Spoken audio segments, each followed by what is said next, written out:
अस्सलाम वालेकुम guys. Episode 9 के साथ हम हाजिर हैं। नोवेल का नाम है तू ही जस्तजू। Welcome to all audio Urdu novels. और हम हैं, रहने दे, चले छोड़े। नोवेल तू ही जस्तजू की एपिसोड 8 को हम रीड आउट करेंगे और आप लोग इंजॉय कीजिएगा। और अगर नहीं पढ़ना तो प्लीज़ म्यूट करके खुद रीड आउट करते नहीं सुनना, सॉरी। आरिस यार, अगर एक बार इन दोनों से पूछो पहुंचे क्यों नहीं अभी तक। अच्छा मैं पूछता हूँ, कहते ही आरिस ने अपनी पॉकेट से फ़ोन निकाला और एक जानिब को बढ़ के आरिस के जाती ही यहाँ वापस बैठ गई थी। कुछ देर आहल इन सब से बातें करता रहा, फिर आरिस के पास चला गया। आहल और आरिस के वहाँ से जाते ही जरी ने हयाम का हाथ खींच कर इसको उठाया था। क्या बात है जरी, हयाम उठो और मेरी तस्वीर बनाओ। हद है जरी, बंदा सीधी तरह कह देता है, ऐसे खींचने की क्या ज़रूरत है। अच्छा अब उठ जाओ और मेरी प्यारी प्यारी प्यारी तस्वीर बना दो। जरी के कहते ही हयाम उठी और इसकी तस्वीर बनाने लगी, जो ख़त्म होने का नाम ही नहीं ले रही थी। जरी कभी किसी पोस्ट में तस्वीर बनाती तो कभी किसी में। लड़कियों की तस्वीर कभी ख़त्म होती है। इनके बरक्स नूर अपने फ़ोन में गुम थी, जबकि रीमा और अफिया बातें कर रही थी। हयाम ने आज ब्लू रंग का सूट पहना था, जबकि जरी का पिंक, नूर का येलो, जीमुल का पर्पल और अफिया का सब्ज़ रंग का था। हमेशा की तरह वो सब आज भी बेहद प्यारी लग रही थी। यार जरी अब बस कर दो, तुम्हारी तस्वीर बनाते बनाते मेरे हाथ दुखने लग गए हैं, मगर तुम्हारे पोज ही खत्म नहीं हो रहे। अच्छा यहाँ बस एक आखिरी तस्वीर। इस तरह से कहते ही जरी फूलों से बड़ी भरी क्यारी के पास खड़ी हो गई थी। हयाम अफसोस से सर हिलाती जरी के पीछे गई और इसकी तस्वीर ली। आखिरी तस्वीर का कहते कहते भी जरी ने अच्छी खासी तस्वीर बना ली थी। जरी साहबा, अगर आपका फोटोशूट खत्म हो गया हो तो अब हम चले, रेसिस स्टार्ट होने वाली हैं।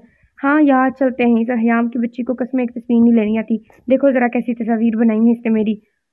हो है, जरी की बात पर हयाम को सदमा पहुंचा था। एक तो हयाम बेचारी पिछले आधे घंटे से इसकी तस्वीरें ले रही थी और अब जरी बड़े मज़े से कह रही थी कि इसे तस्वीरें नहीं लेनी आती। बाहर में जाओ तुम जरी, और तुम्हारी तस्वीर भी। इसके बाद मुझे मत कहना कि हयाम मेरी तस्वीरें बनाओ। इतना कहते ही हयाम ने अपना और जरी का बैग उठाया और जरी के पास आकर इसका बैग इसे थमाया। चलो अब मेरी रेस स्टार्ट होने वाली है। तुम लोगों को भी पता है कि मैंने 500 मीटर भागना है, फिर भी मेरी एनर्जी ज़ाया करवा रही हो। ज़रा कदर नहीं है दोस्त की। साथ ही हयाम ने मुड़कर अपने पीछे अफशी, जीमुल और नूर को देखा, जो जाने के लिए तैयार खड़ी थी। बहन हम सब ने भी भागना है, हमारी भी रेस है। हाँ जी 100 मीटर की। हयाम नूर की बात पर आंखें घुमाकर बोली थी। अब तुम लोगों ने यही खड़े होकर बहस करनी है या चलोगी। जीमुल, मैं तो कब से कह रही हूँ, कोई मेरी सुनता ही नहीं है। 10 मिनट बाद वो पांचों रेसिंग ट्रैक के पास मौजूद थी। इस वक्त 100 मीटर की रेस होने वाली थी। सब स्टूडेंट्स तैयार खड़े थे। इसके बाद 500 मीटर की रेस थी। रेस से पहले हयाम ने अपना बैग और दुपट्टा जीमुल को थमाया और ट्रैक के पास जाकर खड़ी हुई। वहां खड़े होकर हयाम ने एक बार इनकी जानिब देखा। हाजिरीन में सबसे आगे जीमुल, नूर और अफशी खड़ी थी, जबकि जरी इसके पास खड़ी थी। इन तीनों ने थम्स अप करके हयाम को बेस्ट ऑफ लक बोला था, जिसको हयाम ने अपना सर खम करके कबूल किया। हयाम की नजर बेख्तियार दूसरी जानिब गई थी, जहाँ आहल खड़ा था। आहल ने भी तीनों की तरह थम्स अप किया, जिस पर वो मुस्कुरा दी, जबकि आहल के साथ खड़ा आरिस लाइट ब्लू शर्ट और डार्क ब्लू पैंट में हयाम को देख रहा था। हयाम ने बेख्तियार अपनी नजरों का रुख फेरा था। इस वक्त 500 मीटर दौड़ के लिए स्टूडेंट के नाम लिए जा रहे थे। अपना नाम सुनते ही हयाम ट्रैक पर जा खड़ी हुई और एक गहरा सांस लिया। विसल बजने से पहले वो भागने के लिए तैयार थी। विसल बजते ही हयाम ने अपनी पूरी ताकत लगाकर भागना शुरू किया और सबसे पहले फिनिश लाइन को क्रॉस की। फिनिश लाइन क्रॉस करते ही हयाम के लोगों पर एक फातहाना मुस्कुराहट थी। हयाम रुक कर गहरे गहरे सांस ले रही थी, जब जीमुल इसकी जानिब बढ़ी। सबसे पहले हयाम का हिजाब दुरुस्त किया, जो भागने के बाद थोड़ा खराब हो गया था, और फिर इसका दुपट्टा इसे उड़ाकर पानी की बोतल थमाई। इन सबसे कुछ ही फासले पर बैठी सना, ज़िशान कभी आरिस की जानिब तो कभी हयाम की जानिब देख रही थी। आरिस एक तरफ खड़ा गहरे गहरे सांस लेकर पानी पीती हयाम की जानिब देख रहा था। आरिस की आंखों में हयाम के लिए चमक कुछ ऐसी थी जो सना खुद लाकर राख कर रही थी। इस मंजर को देखने के बाद सना अपने फ़ोन पर कुछ देखने लगी, जहाँ इसे कोई मैसेज मसूल हुआ था। मैसेज पढ़ते हुए उसने तंजीह मुस्कुराहट के साथ पहले हयाम को और फिर आरिस को देखा। हयाम अहमद, तुम इस दिन को कभी नहीं भूलोगी। इस वक्त मुख्तलिफ रेसेस हो रही थी और अब अगली बारी नूर और अफशा की थी। 2 लेग रेस की थी और फिर जरी की lemon and spoon race, sorry. Noor और अफशा अपने ट्रैक पर खड़ी होने के लिए तैयार थे। अब हयाम, जरी और जीमुल इनको बेस्ट ऑफ लक विश किया था और फिर विसल बजते ही वो दोनों भागने लगी। इस दौरान हयाम के फ़ोन पर प्रोफेसर फयाज की कॉल थी। वो हयाम को बुला रहे थे। हयाम जीमुल को बताकर अपना फ़ोन इनको पकड़ाती प्रोफेसर के पास चली गई थी। प्रोफेसर से बात करते तकरीबन इसको 20 मिनट लग गए थे। उन्होंने हयाम से सर्टिफिकेट्स पर स्टूडेंट्स के नाम लिखवाए थे। इनका काम करके हयाम अभी वापस आ रही थी, जो हयाम को रास्ते में सना ने रोक लिया। है हयाम अहमद, जी फरमाइए। हयाम कभी भी इससे खुद बात ना करती थी, मगर इस वक्त इसने हयाम को मुखातिब किया था। कैसी हो याम अहमद? मैं वैसी हूँ जैसी आपको नजर आ रही हूँ, याम ने सख्ती से जवाब दिया था। और कुछ कहना है या मैं जाऊँ? वो जो तुम्हारी दोस्त थी इस दिन तुम्हारे साथ, जरी क्या हुआ इसको? हयाम ने फिक्रमंदी से पूछा। वो इसने तुम्हारे लिए एक मैसेज दिया है, तुम अपना फ़ोन इनके पास ही भूल आई थी। सना ने अपना फ़ोन जमील को पकड़ा कर वहाँ से इसका जाना देखा था। क्या कह रही थी वो? हयाम इस वक्त अपना दिमाग इस्तेमाल करती तो सना के चेहरे पर मकारी भरी मुस्कुराहट देकर बहुत कुछ जान जाती। वो कह रही थी तुम लोगों के डिपार्टमेंट के जो HOD हैं वो तुम्हें रूम नंबर 308 में बुला रहे हैं।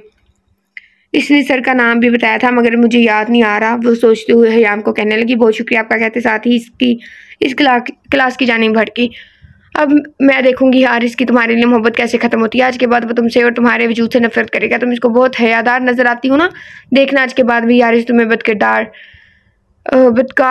बोलेगा। हारिस के करीब आने पर हर लड़की को मैं बर्बाद कर दूंगी, वो सिर्फ मेरा हर मैच हासिल करके रहूंगी। बेचारी लड़की आखिर में सना मकारी से कहकर लगा कर हंसी थी। ये बात तो तय थी कि ये सब सना की चाल थी, वही हयाम के साथ कुछ करने वाली थी, मगर वो हारिस को हासिल करने के लिए किस कदर खिंच सकती है यह बात कोई नहीं जानता था। हयाम जैसे ही 308 में पहुंची पूरा कमरा अंधेरे में डूबा हुआ था। हयाम का दिल था कि अभी तक सर नहीं आए, इसलिए इसने इनका इंतजार करने का फैसला किया। साथ ही हाथ से टटोल कर लाइट चलाने के लिए बटन ढूंढने लगी। एक तो पहले धूप से आई थी और ऊपर से कमरे में भी अच्छा खासा अंधेरा था जिसके वजह से कुछ नजर नहीं आ रहा था। हयाम छोटे छोटे कदम लेती आगे बढ़ रही थी और स्विच बोर्ड ढूंढ रही थी। इसी दौरान किसी ने क्लास का दरवाजा बंद कर दिया। दरवाजा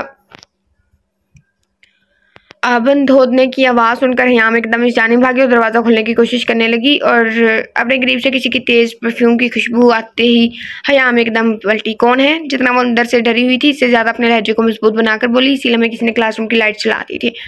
एकदम लाइट्स ऑन होने की वजह से हयाम ने अपनी आंखों पर हाथ से साया किया था। कौन हो तुम?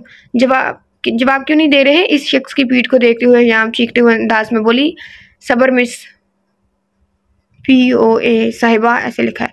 साथ ही अपने हाथ में पकड़ी फाइल एक जानिब रखता हुआ शख्स मुड़ा था। तुम यहाँ क्या कर रहे हो? मुझे तो यहाँ प्रोफेसर उमर, इसका मतलब इसका नाम इस्तेमाल करके तुमने मुझे यहाँ बुलाया है, घटिया इंसान।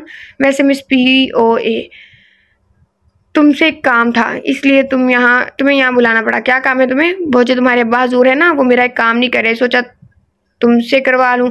आखिरकार तुम A&H की पावर ऑफ अटर्नी हो। वो शख्स अपनी जैकेट उतार कर एक तरफ रखते शर्ट के बाजू मोटर हयाम के करीब आ रहा था। तमीज़ से नाम लो मेरे बाबा का घटिया इंसान, और तुम्हें जो भी काम करवाना है वो जाकर बाबा से करवाओ। और अगर तुमने एक बार और ये अल्फाज मेरे लिए इस्तेमाल किए तो जान ले लूँगी तुम्हारी। वो गुस्से से हयाम का जबड़ा जान ले लूँगा आई थिंक तुम्हारी। पहले लड़की हयाम ने कहे उसे घटिया इंसान और फिर उसने।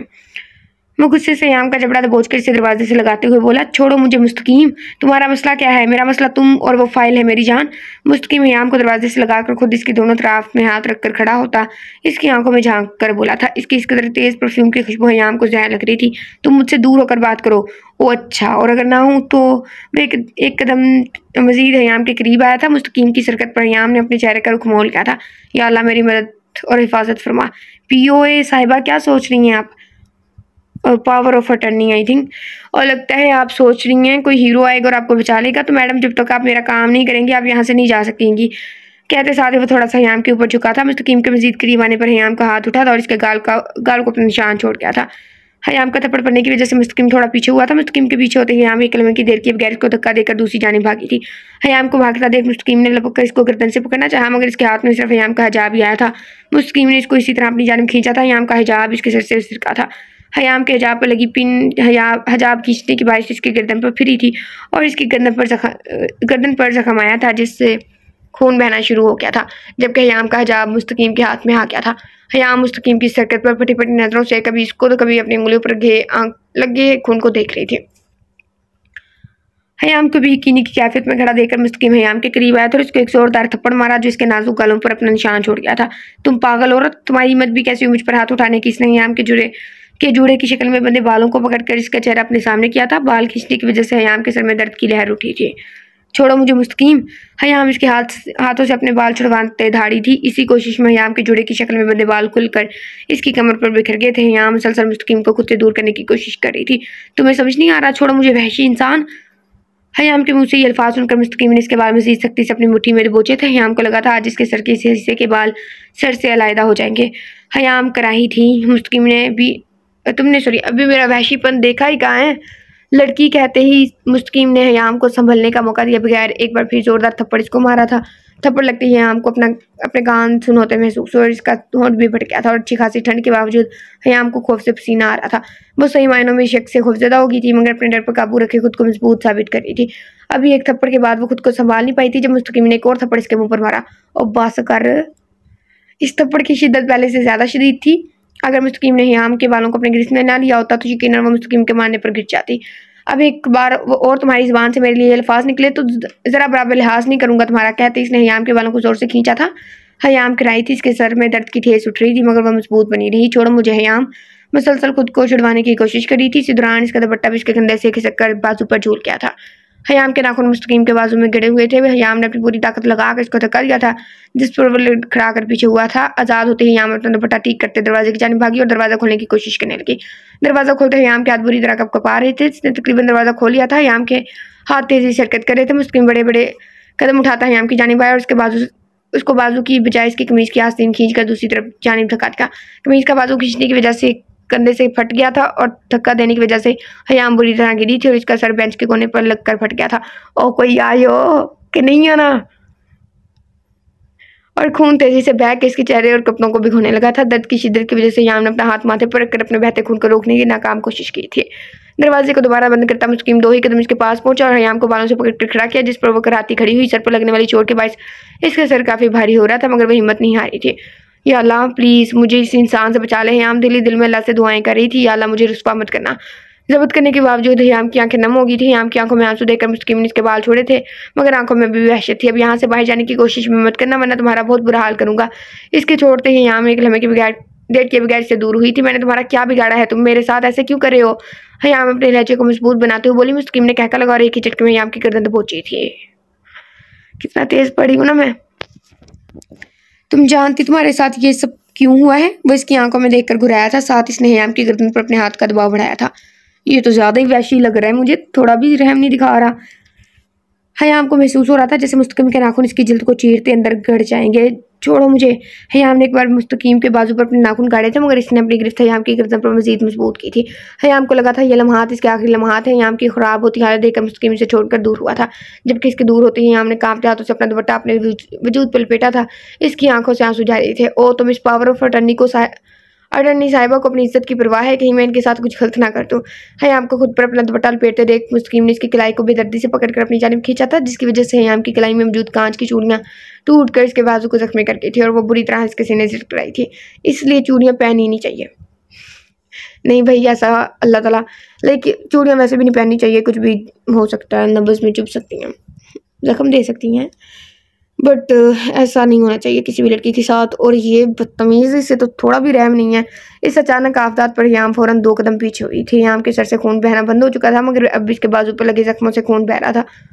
हयाम को देखकर मुस्तकीम एक तरफ पड़ी फाइल की जानिब बढ़ा था और इसे थाम कर हयाम के मुकाबले खड़ा किया था। लो इस पर साइन करो। मुस्तकीम के फाइल आगे करते ही हयाम ने फाइल पकड़कर दूर उछाल दी थी। अगर ये फाइल इतनी भी ही जरूरी है तो इस पर मुझसे नहीं, जाकर बाबा से साइन करवाओ। हयाम की यह हरकत देखकर इसके सर पर खून सवार हुआ था। इसने एक बार फिर हयाम की गर्दन पूछी थी। अपने दुपट्टे पर हयाम की गिरफ्त सीधी हुई थी। इसने अपने दोनों हाथों से मुस्तकीम के बाजू थामे थे। छोड़ो मुझे। अल्फाज टूट कर अदा हो रहे थे। हयाम का दुपट्टा भी इसके वजूद से सिरक कर नीचे गिर गया था। मैं तुम्हें छोड़ दूंगा, बस मेरी बात मानकर इस फाइल पर साइन कर दो। नहीं करूंगी। हयाम की बात सुनकर मुस्तकीम ने इसकी गर्दन पर अपनी गिरफ्त बढ़ा दी थी और इसको दीवार के साथ लगा दिया। साइन तो तुम्हें करने पड़ेंगे वरना क्या करोगे तुम? जानना चाहोगी क्या करूंगा? कहते साथ इसने हयाम की आंखों में देखते हुए हयाम की पहनी कमीज की दूसरी आस्तीन को इतनी जोर से खींचा कि वो कमीज से अलग होगी। कोई नहीं आएगा, इसका मतलब मैं ऐसी पड़ती रहूं। मुस्तकीम की सरकत पर हयाम ने बेसाख्ता अपना हाथ दूसरे बाजू पर रखा था। अब खामोशी से इस फाइल पर साइन करो और अगर तुमने ना किया तो जिस इज्जत की तुम्हें इतनी परवाह है मैं इसकी परवाह बिल्कुल भी नहीं करूंगा। अपनी बात के आखिर पर इसने तमस्खराना कहकर लगाया था। मुस्तकीम के अल्फाज पर हयाम बुरी तरह लरसी थी। मैं तुम्हारी आंखें नोच लूंगी अगर तुमने मुझ पर गंदी नजर डाली। एक लड़की कभी ये बर्दाश्त कर सकती है कि कोई इसके साथ कुछ गलत करेंगे, इसकी इज्जत पर गलत निगाह डाले। इसके बाद अगर मुस्तकीम को सजा ना मिली और सना को सजा ना मिली ना, बस फिर मैंने नावल बड़े दिल से पढ़ना है। और राइटर आपको शिकायत अगर आप सुन रही हैं, वैसे तो आप मेरे नावल अपना ही नावल मेरी वॉइस में सुनती हैं, तो आपको मैं ये शिकायत है अब भी मुस्तकीम को सजा दें। और साथ मुस्तकीम से ज़्यादा मुझे उस सना पे गुस्सा आ रहा है। यहाँ पर तुम हयाम के साथ 2 खानदानों की इज्जत जुड़ी थी, इसके शोहर की और दूसरा इसके बाप की। हयाम जो मुस्तकीम का मुंह नोचने वाला था, इसने हयाम का हाथ अपनी इतनी जोर से मरोड़ा था कि हयाम को लगा आज इसका हाथ टूट जाएगा। जबकि मुस्तकीम ने एक बार फिर पूरी कुव्वत से इसे थप्पड़ मारा था। इस थप्पड़ के लगने पर हयाम का सर घूम गया था और होंठ पर लगे जख्म से दोबारा खून बहा था। अभी तक तो मैंने तुमसे बहुत आराम से बात की, मगर शायद तुम इसके काबिल नहीं हो। आराम? सच्ची? अपने बाप की तरह तुम भी बहुत जिद्दी हो, लगता है तुम्हारा दिमाग बहुत अच्छे से दुरुस्त करना पड़ेगा। इतना कहते इसने हयाम के दोनों बाजू इसकी पीठ पर बांधे थे, मगर हयाम मुसलसल खुद को आजाद करवाने की कोशिश कर रही थी। तड़पो, तुम्हें मुझसे आज कोई नहीं बचा सकता। हयाम ने मौका पाते इसके पेट में जोर से अपना घुटना मारा, जिस पर मुस्तकीम कर आकर पीछे हुआ। इससे पहले कि हयाम एक बार फिर से इससे दूर जाती है, मुस्तकीम ने इसके बालों को एक बार फिर अपने गिरफ्त में लिया था। और भाग जाओ, ये तो भागने नहीं दे रहा, ना कोई आ रहा है ना कोई जा रहा है। गुस्सा आ रहा है मुझे। इस फाइल पर साइन करो, वरना तुम्हारा वो हशर करूंगा कि किसी और को मुंह दिखाने क्या खुद से भी नजर मिलाने के काबिल नहीं रहोगी। नहीं करूंगी साइन, तुमने जितना जोर लगाना है लगा लो। अगर साइन इतने जरूरी है तो जाकर मेरे बाबा से लो। इतना तो हयाम समझ गई थी कि इस फाइल में कुछ तो ऐसा है जिस पर इसके बाबा ने साइन करने से मना कर दिया होगा, और अब वो जबरदस्ती हयाम से इस पर साइन करवाना चाहता है। नहीं करेगी तो इस पर साइन? मुस्तकीम सख्ती से इसके बाल खींचते दाड़ा था। नहीं। हयाम भी घुराई थी। तो अब देखो मैं करता क्या हूँ। नहीं यहाँ किसी ने। मुस्तकीम ने इसके चेहरे पर एक बार फिर थप्पड़ मारा और फिर हयाम को समझने का मौका दिया बगैर इसकी कमीज के फटे आस्तीन को इतनी जोर से खींचा कि हयाम की कमीज से लायदा हो गई। दूसरी आस्तीन तो नहीं जाने कब की लायदा हो चुकी थी। हयाम बेयकीनी से इस वहशी को देख रही थी। अब बताओ करोगी साइन? नहीं। हयाम के कहते मुस्तकीम ने कदम इसकी जाने बढ़ाया और बाजू से थाम कर हयाम को खुद के करीब किया। अब हयाम और मुस्तकीम के दरमियान चंद इंच का फासला था। मुस्तकीम एक हाथ से हयाम के दाएं बाजू को अपनी गिरफ्त में लिए इसके बाएं बाजू पर अपने हाथ की पिष्ट फेर रहा था। छोड़ो मुझे। हयाम मुसलसल इसकी गिरफ्त से निकलने की कोशिश कर रही थी। वैसे तुम बहुत खूबसूरत हो, पावर ऑफ अटर्नी साहिबा। फिर क्या ख्याल है, पहले आप अपना पावर ऑफ अटर्नी होने का फर्ज अदा करें, इसके बाद कुछ वक्त ना गुजारा जाए। कहते इसने हयाम को देखकर एक आंख बंद की। वैसे तो वो आरिज इसके पीछे भागता रहता है, मुझसे गालियां सुनने वाला था जलील आदमी की तरह, और अब आ ही नहीं रहा। मुस्तकीम की हरकत हयाम को आग लगा गई थी। अपनी इन गलीज नजरों को काबू में रखो, तुम्हारे इस मुंह का हशर बिगाड़ने में 1 मिनट नहीं लगाऊंगी। ओह अच्छा, क्या करोगी तुम? मुंह नोचोगी मेरा? हयाम को छोड़कर मुस्तकीम मुड़ते हुए बोला था। इसके मुड़ते हयाम ने झुककर अपना हिजाब उठाकर अपने गिरद बैठा था। अभी तो मैंने तुम्हारे चेहरे का हशर बिगाड़ दिया है। इतना कहती मुस्तकीम दोबारा हयाम की जानिब मुड़ा था, जो अपने आप को हिजाब से कवर करने की कोशिश कर रही थी। मुड़ते इसने हयाम को कुछ समझने का मौका दिया बगैर इसके वजूद पर लिपटे हिजाब को बुरी तरह खींचकर अलहदा किया था। हिजाब खींचने से एक बार फिर हयाम के गर्दन पर जख्म आया था। हयाम के करीब आते मुस्तकीम ने इसके बाजू को अपनी सख्त गिरफ्त में लेकर इन पर अपने नाखून काट दिए थे, जिससे हयाम के बाजू पर काफी गहरा जख्म हुआ था। आरिज, हयाम टूटल फास के साथ दबी दबी आवाज में चीखी थी, जिसे इसे एक उम्मीद थी कि आरिज इसकी एक आवाज पर भाग आएगा। पहले नहीं बोल सकती थी अगर इसने तुम्हारी आवाज पे आना है? इतनी देर से मैं कोशिश कर रही हूँ कोई आ जाए, कोई आ जाए। ऐसे जब स्क्रीन पे कोई ड्रामा चल रहा होता है ना, और हीरोइन मुश्किल में होना या उसके पीछे कोई विलन हो, तो मैं ऐसे बोल रही होती हूँ पीछे देख लो, जैसे उसने पीछे मुड़ के देख लेना होता है। ये पहली बार था जब हयाम मुस्तकीम के सामने अपनी हिम्मत आ रही थी। हयाम के चीखने पर मुस्तकीम ने एक झटके से इसकी गर्दन को दबोचा था और अपने हाथ की गिरफ्त सख्त कर दी थी कि हयाम का सांस उखड़ना शुरू हो गया था। अपना सांस उखड़ने पर हयाम ने खुद को मुस्तकीम की गिरफ्त से छुड़ाने की नाकाम कोशिश की थी। या हयाम जितनी कोशिश करती थी मुस्तकीम इतनी ही अपनी गिरफ्त कर देता था, जिस वजह से इसे लगा कि हयाम का सांस बंद हो जाएगा। मुस्तकीम ने अपनी गिरफ्त ढीली की और इसे छोड़ दिया। इसके छोड़ने पर हयाम खांसती और गहरे सांस लेती पीछे दीवार के साथ नीचे बैठती चली गई। एक तो पहली गर्दन पर 2 बार जख्म आया था और ऊपर से मुस्तकीम की सख्त गिरफ्त की वजह से इसे काफी तकलीफ हो रही थी। इस वक्त हयाम का हाल कुछ यूं था कि इसका पूरा चेहरा खून से भरा पड़ा था। रुखसारों, गर्दन और बाजू पर मुस्तकीम की उंगलियों के निशान थे। गर्दन और बाजू पर खून लकीरों की सूरत जम चुका था। इसकी दोनों आस्तीन इसकी कमीज से अलहदा हो चुकी थी। हयाम जब थोड़ा नॉर्मल हुई तो मुस्तकीम इसके सामने एक घुटने के बल बैठा और इसकी आंखों में झांकता बोला, अपनी छोटी सी जान को मुझसे बचने पर जाया मत करो। अभी तो बाद में भी तुमने अपनी बात जोड़ी छोड़कर इसने अपने हाथ को हयाम की गाल पर फेरा था। हयाम की आंखों से आंसू बहे थे। इसने सख्ती से आंखें बंद की थी। जलील इंसान, आजा। सबसे ज्यादा मुझे 2 लोगों पे गुस्सा आ रहा है, एक वो सना और दूसरा आरिज। हर वक्त उसके पीछे रहता है, हर वक्त, और अब जबकि उसके पीछे आना चाहिए आ ही नहीं रहा। वैसे तो वो गायब होती है तो बहाने से वहां पहुंच जाता है। हयाम को इस तरह देख मुस्तकीम ने इसके सूजे गाल पर एक बार फिर हाथ से लाया था। अब बताओ साइन करोगी? करूंगी। वो जानती थी साइन करने के अलावा कोई हल नहीं था। मुस्तकीम ने जमीन पर गिरी फाइल उठाई और हयाम की जाने बढ़ा दी। ओ मेरे अल्लाह, क्या फायदा हुआ। अपने आंसू साफ करते हयाम ने फाइल और पेन थामा था। जैसे हयाम ने साइन करने के लिए पेन खोला तो इसकी नेप देखकर इसके दिमाग ने बहुत तेजी से काम किया था। हयाम ने अपनी खून दूध हाथों से साइन करने की कोशिश की। ये चल नहीं रहा, वो टक टक कर बोल रही थी। इस वक्त हयाम को लग रहा था इसके वजूद में जरा भी हिम्मत नहीं है। इसका सर भी चकरा रहा था, क्यों नहीं चल रहा। कहते ही मुस्किन पेन पकड़ने के लिए झुका। इसका फायदा उठाते हुए हमने एक झटके से पेन की नीब मुस्किन की आंख में दे मारी और फिर जुनूनी अंदाज में 2-3 बार मारती चली गई। इस अचानक हमले पर मुस्किन बुरी तरह करा उठा था। ठेरा इसकी आंख से काफी ज्यादा खून निकलकर इसका चेहरा भी हो रहा था। साइन तो मैं मरकर भी नहीं करूंगी और ये मुझ पर गलीज निगाह डालने करेगी और मेरे वजूद को हाथ लगाने करेगी। यहाँ इसकी आंख में पेन मारते धाड़ी थी। एक जख्मी शेरनी की तरह इसने मुस्किन का सर बालों से पकड़कर अपने सामने किया था। तुम सिर्फ हयाम अहमद हयात को जानते हो। A&H की पावर ऑफ अटर्नी है तो सुनो, मैं हयाम अहमद आरिस हूँ जो अपने बाप अहमद हयात और अपने शौहर आरिस अहमद वहाब की इज्जत के लिए मर तो सकती हूँ मगर इस पर आँच पे नहीं आने दे सकती। इसने एक झटके से इसके बाल छोड़े थे। फिर एक लम्हे की देर के बगैर जमीन से अपना दुपट्टा उठाकर बाहर की जाने भागी थी। इसने कांपते हाथों से दरवाजा खोला और बाहर निकल कर दरवाजा बंद करके लॉक लगा दिया। हयाम बुरी तरह हाँफते हुए कपकपाते हाथों से अपने गिर्द दुपट्टा फैलाने की नाकाम कोशिश कर रही थी। हयाम ने अपने चिकराते सर और बंद होती आंखों से राहदारी में इधर उधर देखा मगर वहां मौजूद 3 वजूदों को देखकर वो बुरी तरह चौंकी थी। वो तीनों भी हैरत से हयाम को ही देख रहे थे। आहल यार, मेरे साथ डिपार्टमेंट चल, मैंने रूम में अपना बैग रख दिया है जिसमें मेरे कपड़े हैं। मैच शुरू होने में कुछ ही वक्त है, अभी मैं लेते आता हूँ फिर चेंज कर लूँगा। अच्छा चलते हैं, मैं ज़रा जिमल से बात कर रहा हूँ। मैं भी साथ चलता हूँ। वैसे तो तुम्हारी बहन ने हार ही पहनाने हैं मगर कोई नहीं, मैं समझूंगा कि मुझे गुड लक कह रही है। आई थिंक तंज के। आरिस ने आहल को देखते हुए आंख दबाई थी। देख अब भाग गया है। जब वो निकली कमरे से तब सामने खड़ा है। गुस्सा इतना आ रहा है इस पे ना कि बता नहीं सकती। दिल कर रहा है जूता उठा के इसके मुंह पे मारूं। आरिस ने आहल को देखते हुए आंख दबाई थी। एक तो पता नहीं ये दोनों कहाँ रह गए, पानी लेने गए थे, लगता है बनाने चले गए हैं। आरिस की बात पर आहल कहका लगाकर हंसा। आज अपनी बहन से कहता हूँ अपने इस नकम्मे आशिक को पानी पिला दे, वो दे देगी। आरिस ने हैरत से पूछा था। हाँ, इतनी भी बेरहम नहीं है वो, जानता हूँ बहुत रहमदिल है वो। आरिस ने अफसोस से सर झटका था। इस वक्त से हयाम का सुनकर लड़ना याद आया था। 5 मिनट वो दोनों इस सबके पास मौजूद थे। जिमल, तुमने बैडमिंटन बहुत अच्छा खेला। थैंक्स आहिल। जिमल, आहल ने इर्द गिर्द देखते जिमल को मुखातिब किया। या हयाम किधर है ना? अरे वाह जिमल, आप तो मेरे दिल की बात समझ गई। वहाँ वैसे कहाँ है वो? आरिस ने थोड़े राज़ाना अंदाज में पूछा था। वैसे तो मेरे बताने की ज़रूरत नहीं होनी चाहिए थी मगर फिर भी मैं बता देती हूँ, वो सर फयाज के पास गई थी, उन्होंने इसे बुलाया था। ओह अच्छा, चलें आपकी दोस्त को अब मैं अपने मैच के बाद ही मिलूंगा। बेस्ट ऑफ लक भाई। जिमल, या आपने किसकी तरफ से बोला है? इसने अपनी तरफ से ही बोला है, ज़्यादा फ्री होने की ज़रूरत नहीं है। या अल्लाह, ये जालिम समाज। आरिस ने दुहाई दी थी। मेरी प्यारी बहनों, बंदा भाई से पानी का ही पूछ लेता है। आहल ने अफशी, नूर और जड़ी को मुखातिब किया था जो कि अपनी बातों में मसरूफ थी। जिमल, आपने हमारे भाई को पानी क्यों नहीं पूछा? अफशी जिमल को देखते हुए बोली। उन्होंने मुझसे मांगा कब है। जिमल ही साथ ही जिमल ने अपने बैग से पानी की बोतल निकाल कर आहल को थमाई। अच्छी बीवियाँ शादी से पहले अपने फ्राइज सीखना शुरू कर देती हैं। जिमल, नूर साहिबा। आहल की बात पर जिमल ने इसे घूर कर देखा था जबकि वो सुकून से पूरी पानी की बोतल पी गया था। भाई, लगता है आपके अंदर कोई टंकी फिट हुई है। अरे नहीं नूर, बस प्यास लगी थी। जबकि आरिस हमानको की तरह आहल को देख रहा था। अच्छा सॉरी, तुम्हारा भी इंतजाम करता हूँ, ऐसे मत घूरो। आरिस की शक्ल देखकर आहल बोला था। जिमल, और पानी है तुम्हारे पास? नहीं, बस यही है। क्यों, क्या हुआ? वो तुम्हारे गरीब भाई ने भी पीना है। अच्छा रुको, मैं देती हूँ। अफशी जी, जिमल ज़रा हयाम के बैग से पानी देना।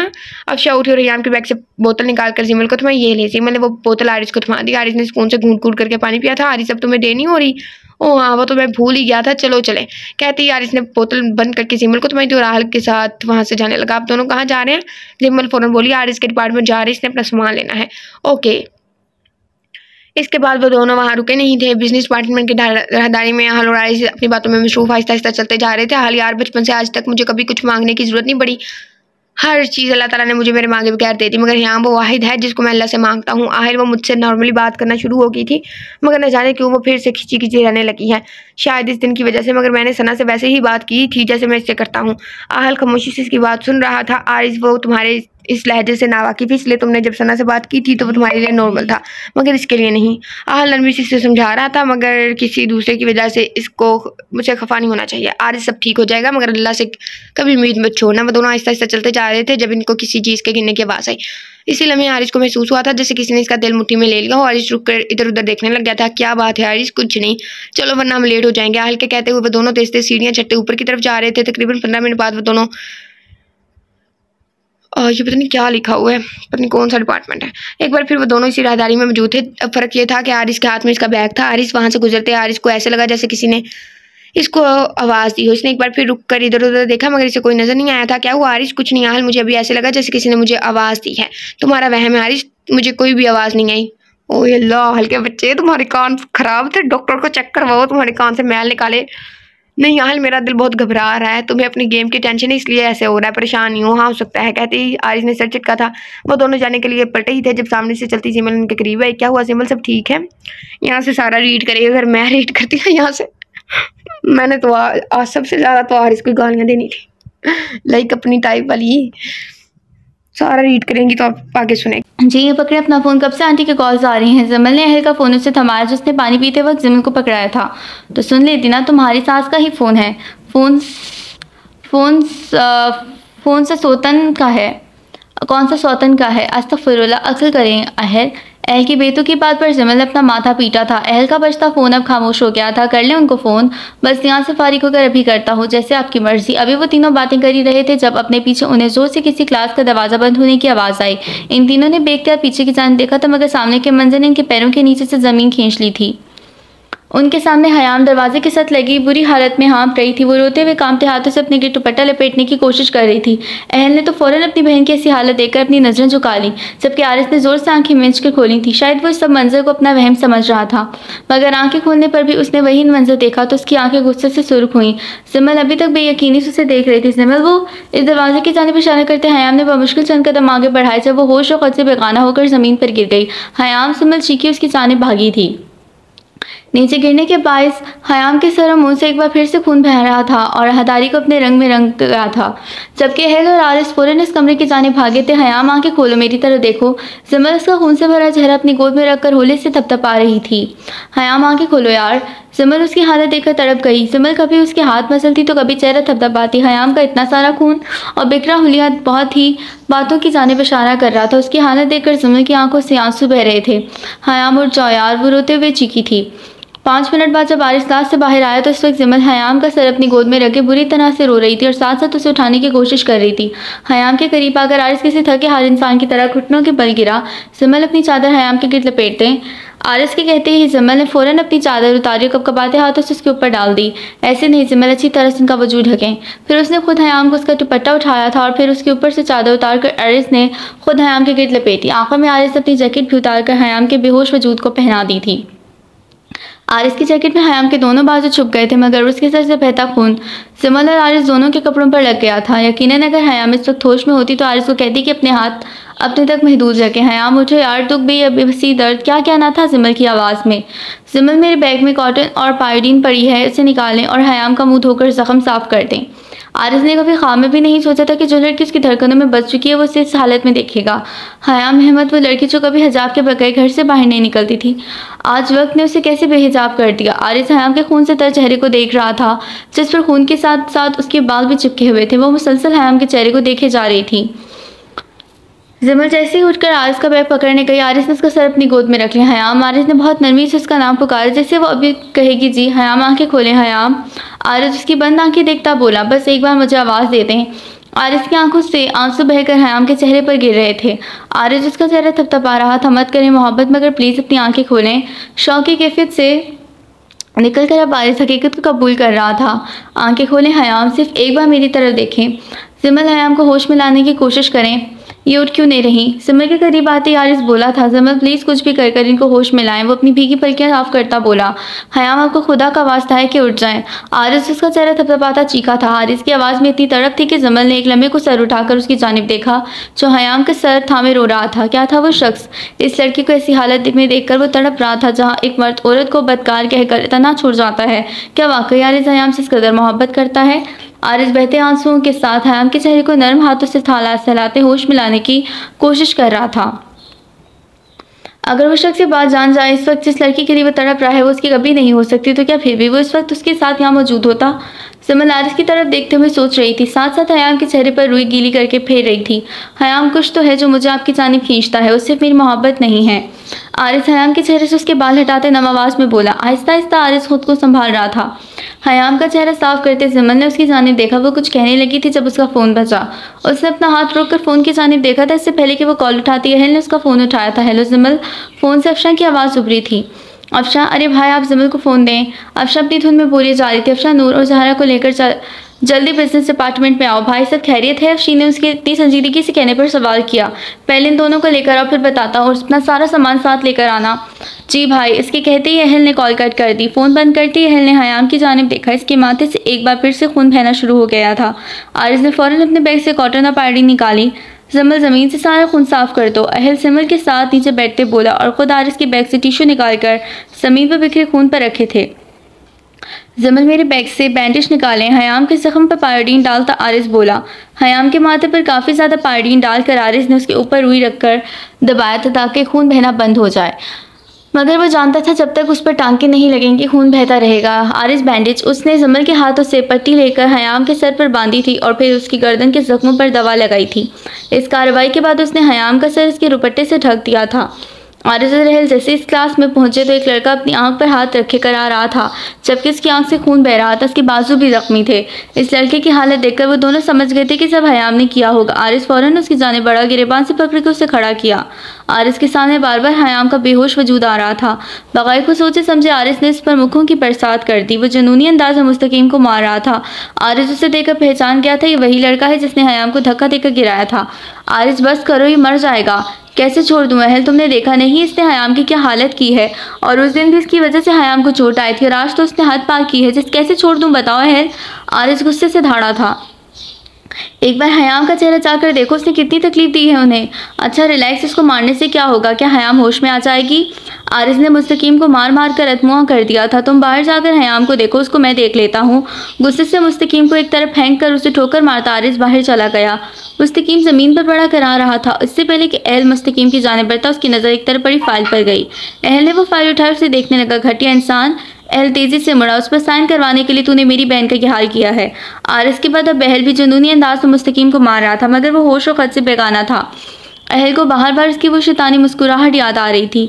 हयाम अंकल को तुम्हें पावर ऑफ अटॉर्नी नहीं दिलाना चाहिए था। अहल दोबारा इस फाइल की जानिब देखता बोला, जबकि उसने मुस्तकीम को एक लात रसीद की थी और फिर उसे घसीटता क्लास से बाहर लेकर आया। अफशी नूर और ज़ीरी को लेकर बिजनेस डिपार्टमेंट के सेकंड फ्लोर पर आई थी, मगर सामने का मंजर देखकर उनके कदम रुके थे। हयाम ज़मीन पर बेहोश पड़ी थी। उसका सर आरिस की गोद में था, जबकि आरिस और जमल उसके ज़ख्म साफ कर रहे थे और अहल के पास खून से भरे काफ़ी सारे टिश्यूज़ पड़े थे। दूसरी जानिब एक लड़का बेहोश पड़ा था। हयाम। वो तीनों भागती हुई इसके करीब आकर बैठी। हयाम उठो। ज़ीरी हयाम का चेहरा थपथपा कर बोली, तो क्या हुआ है हयाम को? ज़ीरी ने उसकी गोद से हयाम का सर अपने हाथों में थाम लिया था। इसके माथे पर लिपटी पट्टी पर काफ़ी सारा खून जम चुका था। हयाम यार उठो।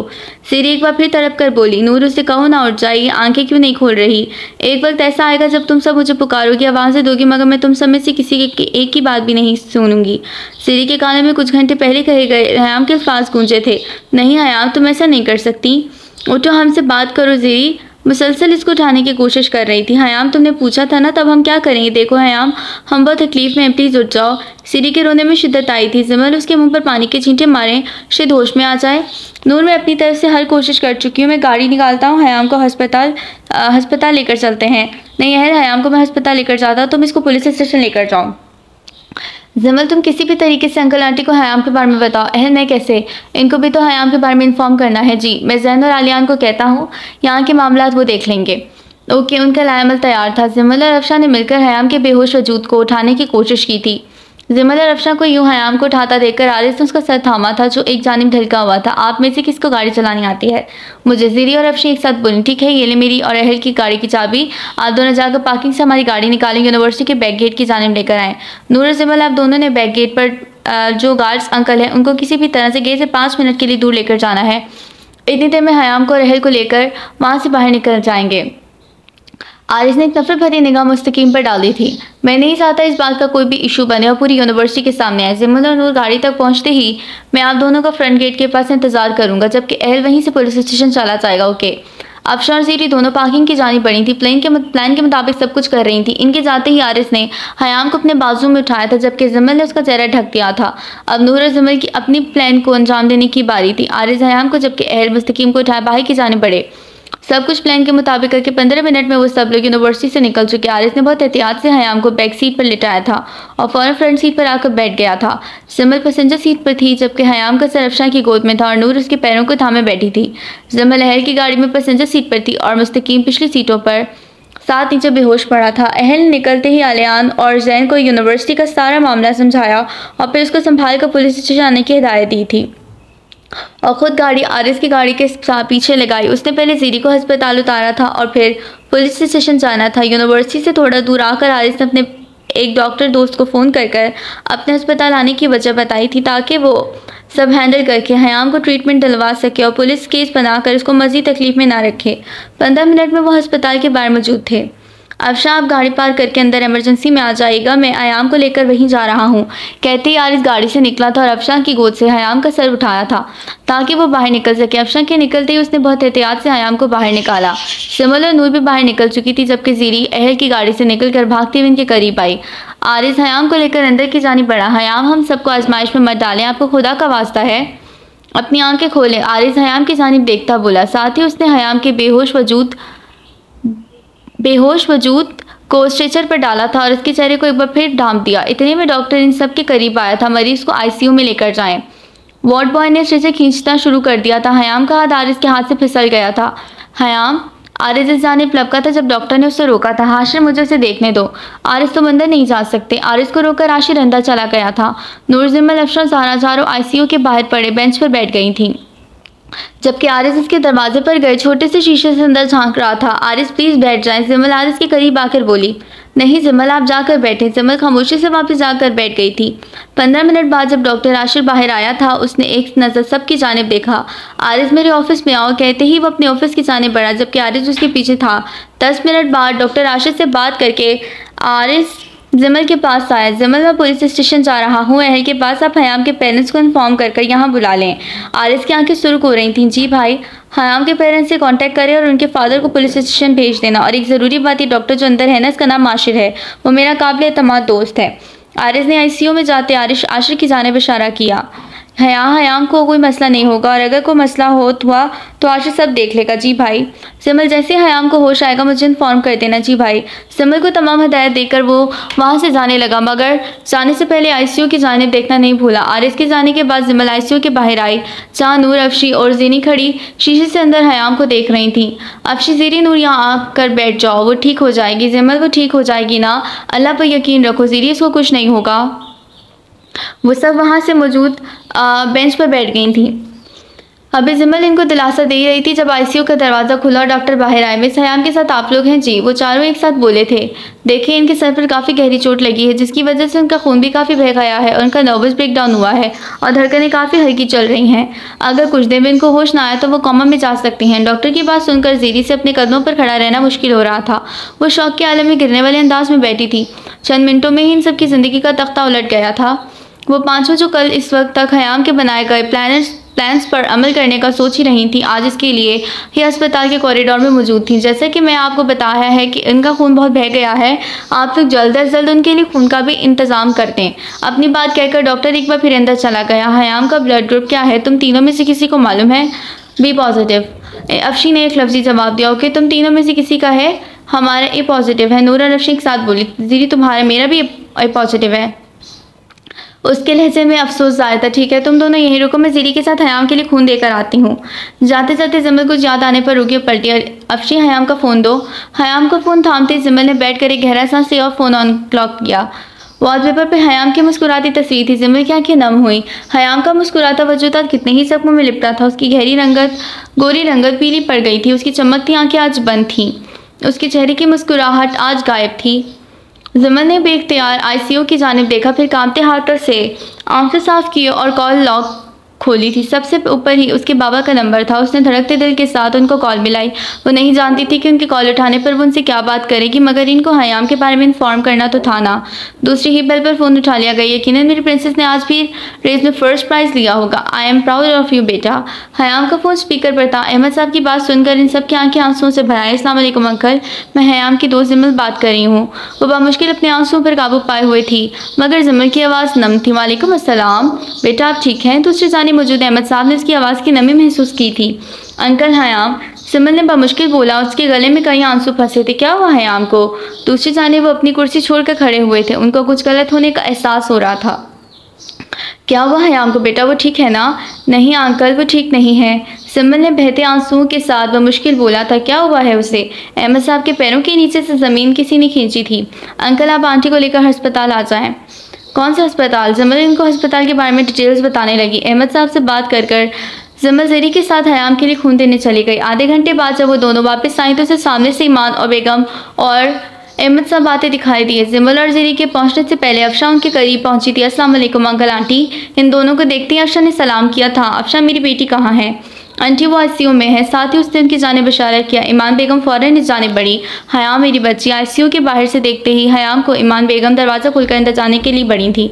आंटी डॉक्टर ने अंदर जाने से मना किया है, अभी वो ठीक नहीं है, हम इससे नहीं मिल सकते। नूर ने ईमान बेगम को थाम कर रोका था जबकि उसने उनको वहाँ मौजूद बेंच पर बिठा दिया।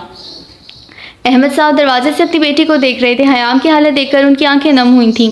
अंकल आपसे बात हो सकती है? जमल उनके करीब आकर बोली। जी बेटा बोलें। अहमद साहब ने अपने आंसू साफ किए। अंकल वो जमल अपनी उंगलियां मरोड़ते हुए सोच रही थी कि बात का आगाज़ कैसे करे। देखो बेटा जो भी बात है मुझे बिला झिझक बताओ। अंकल एक्चुअली जमल ने हिम्मत करते उनको यूनिवर्सिटी से अस्पताल तक आने की सारी कहानी सुना दी थी। जमल की बात सुनकर अहमद साहब ने अपनी मुठियाँ सख्ती से बंद की। यकीनन वो शख्स अगर उनके सामने होता तो अहमद साहब उसको अपनी बेटी की ऐसी हालत करने पर जिंदा दफन कर देते। अंकल अहल और आरिस इस वक्त इस लड़के के साथ पुलिस स्टेशन में मौजूद हैं। अंकल आपको इन दोनों के पास जाना चाहिए। वो दोनों इस लड़के पर केस करना चाहते हैं और आप हयाम के वालिद हैं, वहाँ आपकी मौजूदगी लाजमी है। कौन सा पुलिस स्टेशन है?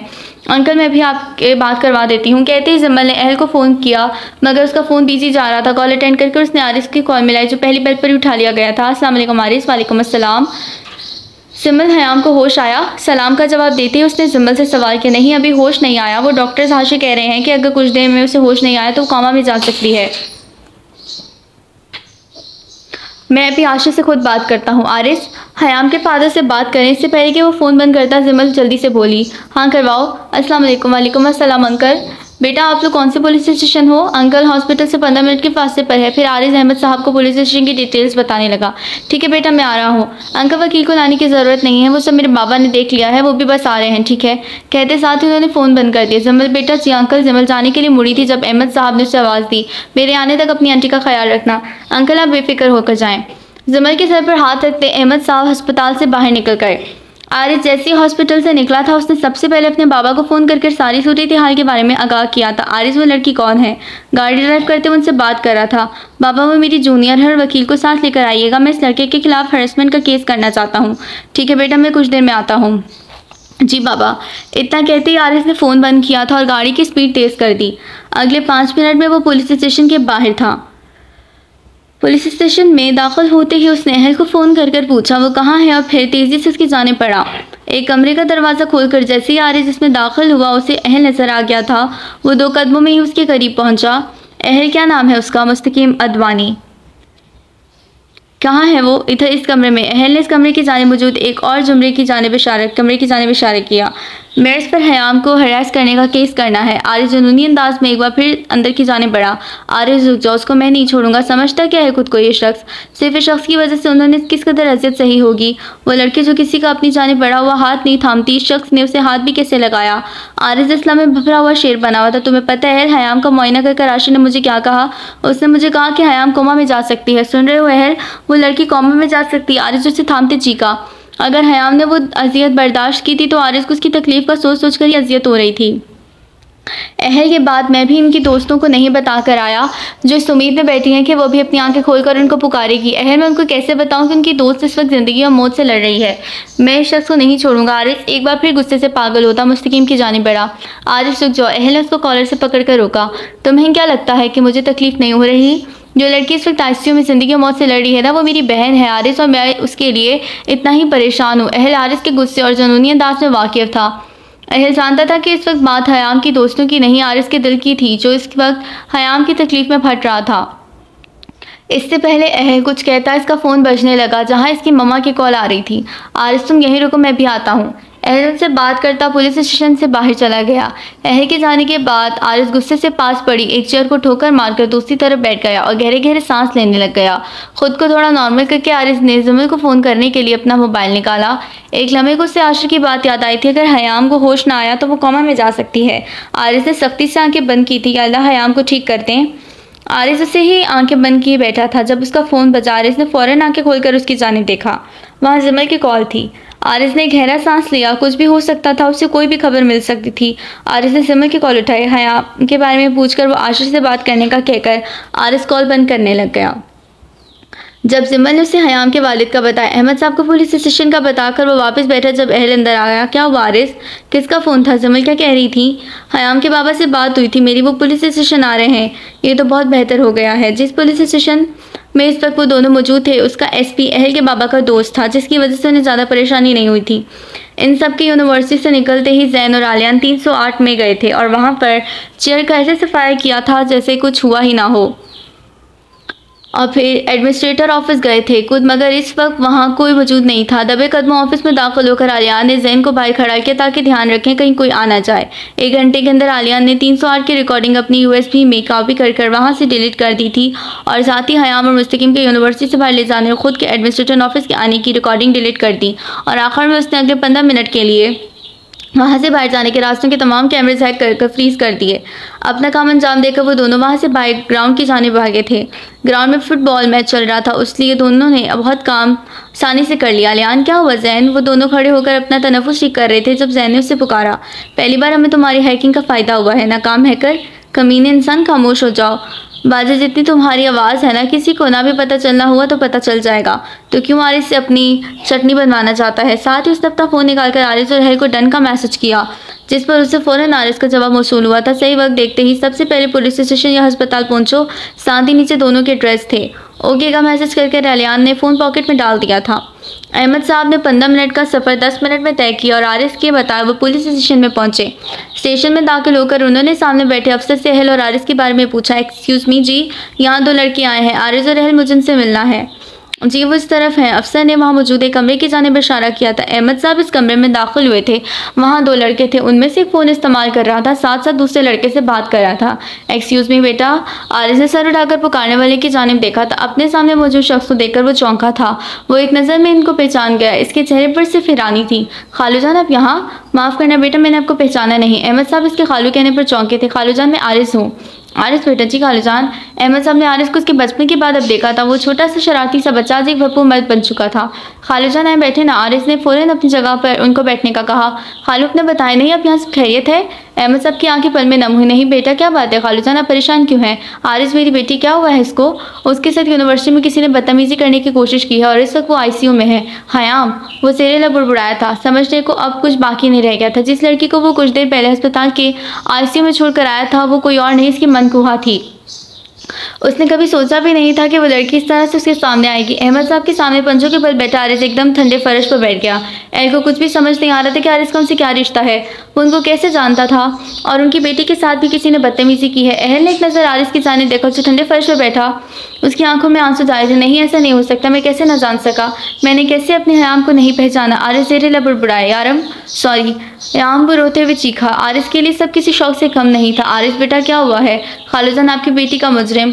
आरिस ने शहादत की उंगली से इस कमरे में बने एक और कमरे की जानिब इशारा किया जिसे बाहर से बंद किया गया था। आरिस के बताते ही अहमद साहब अपने भारी होते कदमों से उठे और जाने पड़े। उनके जाते ही अहल फ़ौरन आरिस के पास आया। आरिस ये सब का मामला है? अहल इस घटिया इंसान ने मेरी बीवी मेरी मोहब्बत के साथ। आरिस अहल की शर्ट दबोचे एक बार फिर जुनूनी हुआ था। अहल को कुछ भी समझ नहीं आ रही थी कि हो क्या रहा है। इससे पहले कि अहल कुछ कहता आरिस फ़ौरन उठ के इस कमरे की जानिब भागा। अहमद साहब जैसे कमरे में दाखिल अपने सामने मौजूद शख्स को देखकर उन्हें हैरत का झटका लगा। वो बड़े बड़े कदम उठाते तक पहुंचे और एक जोरदार थप्पड़ मुस्तकीम के मुंह पर मारा। उन्होंने उसके जख्मों की परवाह भी ना की। पहले तुम्हारे बाप ने मुझे बर्बाद करने में कोई कसर छोड़ी थी, अब तुम मेरी बेटी को बर्बाद करना चाहते हो। अहमद साहब धाड़े थे। मुस्तकीम अदवानी, अगर तुम मुझ तक रहते तो शायद मैं तुम्हें छोड़ देता, मगर तुमने मेरी बेटी को तकलीफ देने का सोचा भी कैसे? ये सब कुछ तुमने अपने बाप के लिए किया है ना। मैं तुम्हें इसके पास ही पहुंचाऊंगा। तुम्हें मेरी बेटी की एक एक तकलीफ और एक एक जख्म का हिसाब देना होगा। मुस्तकीम अभी वो बोल ही रहे थे जब अंदर आकर आरिस ने उसके मुंह पर एक मुक्का मारा। तेरी हिम्मत भी कैसे मेरी बीवी को हाथ लगाने की? ओ तो तू ही है वो आरिस जिसको वो अपनी तकलीफ में होने के बावजूद भी पुकार रही थी। इस लम्हे दिल में ख्वाहिश उठी थी तुझे देखने की कि कौन है ये जिसके हयाम इतना तड़प कर पुकार रही है। सोचा नहीं था ये ख्वाहिश इतनी जल्दी पूरी हो जाएगी। मुस्तकीम अपने मुंह से खून थूकते हंसा था। अपनी गंदी जुबान से मेरी बीवी का नाम भी मत लेना। आरिस उसका गिरेबान थामे धाड़ा। अहमद साहब और आरिस के पीछे खड़े अहल खामोशी से इन दोनों को देख रहे थे। वैसे बहुत खूबसूरत है POA साहिबा। मुस्तकीम की बात पर अहमद साहब का हाथ उठा था। आरिस अंकल, आप दोनों बाहर जाएं वरना ये ऐसे ही बकवास करता रहेगा। अहल ने पहली बार इन दोनों में मुदाखलत की थी। आरिस और अहमद साहब मुस्तकीम पर एक नफरत भरी नज़र डालकर कमरे से बाहर निकल आए थे। इन दोनों के पीछे अहल भी था। जानते हो उसने मुझे क्या कहा था कि मैं सिर्फ हयाम अहमद को जानता हूँ जो ANH की POA है, मगर वो हयाम अहमद आरिस है जो अपने बाप अहमद हयात और अपने शौहर आरिस अहमद वहाब की इज़्ज़त के लिए मर तो सकती है मगर उस पर आंच भी नहीं आने दे सकती। इस बार तो वो बच गई मगर अगली बार नहीं। आखिर में मुस्तकीम ने कहका लगाया, अब गंदी नज़र मेरी बहन पर डाली तो दूसरी आंख से भी देखने का काबिल नहीं रहोगे। आरिस या अहमद साहब दोनों में से कोई से कुछ कहता इससे पहले अहल गुस्से से बोला। फिर वो तीनों वहाँ रुके नहीं थे, बाहर आ गए। इनको बाहर आए कुछ ही वक्त हुआ था जब वहीद साहब वकील के साथ वहाँ आए। आरिस इस कमरे में दाखिल होते वहीद साहब ने उसे पुकारा, बाबा। वो फ़ौरन उनकी जानिब आए। I am proud of you बेटा, तुमने इस लड़की को अपनी बहन समझ कर बचाया। आरिस कुछ देर बेतासुर नज़रों से उन्हें देखता रहा, फिर बोला, बाबा वो लड़की हयाम अहमद आरिस है। आरिस, ये तुम क्या कह रहे हो? जी बाबा, यही सच है खालूजान। आरिस ने अहमद साहब की जानिब इशारा किया जो खिड़की की जानिब अपना रुख फेरे खड़े थे। अहमद, वो उसकी जानिब बढ़े। उनके पुकारते अहमद साहब ने अपना रुख उनकी जानिब किया। अहमद, हमारी हयाम। वहीद साहब अभी तक बेयकीन थे। जी भाई हयाम। अहमद साहब की आंखें नम हुई। आरिस इन दोनों को ही देख रहा था जो अब एक दूसरे के गले लगे हुए थे। जब अहल इसका बाजू खींच कर बाहर ले गया, एक झटके से छोड़ा। आरिस, ये सब क्या तमाशा है? उसकी आंखें रोने के बायस अब भी सुर्ख हुई हुई थीं। अहल, ये हकीकत है। कैसी हकीकत? यही कि हयाम मेरी बीवी है। क्या बोल रहे हो आरिस? अहल दाड़ा। हयाम मेरी खालाजाद है। हमारा निकाह 12 साल पहले हुआ था। अहल ने भी यकीनी से आरिस को देखा। फिर ये दूरियां और अनजानियत क्यों? हमारे निकाह के बाद 2 साल हंसी खुशी गुजरे थे। फिर बाबा और खालाजान को एक बिजनेस प्रोजेक्ट पर काम मिला मगर कुछ ही अरसे बाद उनके प्रोजेक्ट्स में कुछ कलेश आ गए थे और बाबा ने अपना बिजनेस उनसे अलहदा कर लिया और बाबा हम सब के साथ अमेरिका शिफ्ट हो गए थे। मैं अपनी ग्रेजुएशन से पहले पाकिस्तान आ गया। फिर कुछ अरसे बाद बाबा अपना कुछ बिजनेस वकास भाई के हवाले करके और कुछ पाकिस्तान शिफ्ट करके पाकिस्तान आ गए। इस 3 साल के अरसे में हम हयाम की फैमिली से कभी नहीं मिले थे। अहल खामोशी से आरिस को सुन रहा था। मगर इन तमाम सालों में मैं सब जानता था कि वो मेरी बीवी है मगर मेरे दिल में कभी उसके लिए कुछ जज्बात नहीं थे। अगर तुम जानते थे तो फिर तुमने हयाम की जानिब अपनी कदम क्यों बढ़ाए? अगर से मैं पहले जान चाहता तो उसको कभी इस बात से गाफिल ना रखता। चंद माह पहले जब मैं हयाम से मिला तो वो साफ दिल की लड़की मुझे अच्छी लगी थी। उसकी फाइल पर उसका नाम पढ़कर मैं ठटका था मगर इस दुनिया में एक नाम के कई लोग होते हैं, इसीलिए इग्नोर कर दिया। जानते हो, उस दिन जब मैंने पहली बार हयाम की आंखों में आंसू देखे तो मुझे याम याद आई थी मगर उस सारे अरसे में मैं इनका पूरा नाम जान जाता तो शायद आज ये सब ना होता। हयाम का हर अंदाज मुझे उसकी जानिब खींच रहा था। हयाम से मेरी मोहब्बत इस कदर मुँह जोड़ थी कि मैंने अपनी बीवी को छोड़ने का फैसला कर लिया था मगर मेरी किस्मत तो देखो। आरिस अपनी ही बात पर तंजिया हंसा। ये शायद इस रिश्ते की ताकत थी जो हमारे दरमियान थी, शायद इसीलिए मुझे उससे इस कदर मोहब्बत होती गई और मैं बेबस होता गया। जानते हो, जब हम आखिरी बार मिले थे ना तब भी मैंने उसे बहुत तंग किया था याम कहकर और वो रोने लग गई। जानते हो उसने क्या कहा था? आरिस, एक वक्त आएगा जब हयाम अहमद आपको रोने पर मजबूर कर देगी। और मैं उसकी बात पर कहकर लगाकर हंसा और बोला था कि आरिस अहमद वहाब वो वक्त कभी नहीं आने देगा। देखो अहल, हयाम अहमद हयात ने मुझे रोने पर मजबूर कर दिया। याम ने मुझे रुला दिया। आरिस की आंखों से आंसू बह रहे थे।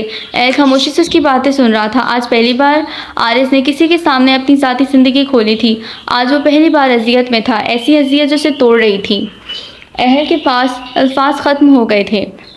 उससे समझ नहीं आ रहा था वो आरिस को क्या कहे। ऐसे ही कुछ लम्हे खामोशी के नज़र हो गए थे। आरिस, तुम परेशान मत हो, सब ठीक हो जाएगा। आज वो अंदर के मामला देखते हैं। अहल इसके कंधे पर अपना बाजू फैलाए बोला था। वकील की मदद से मुस्तकीम को हरासमेंट के केस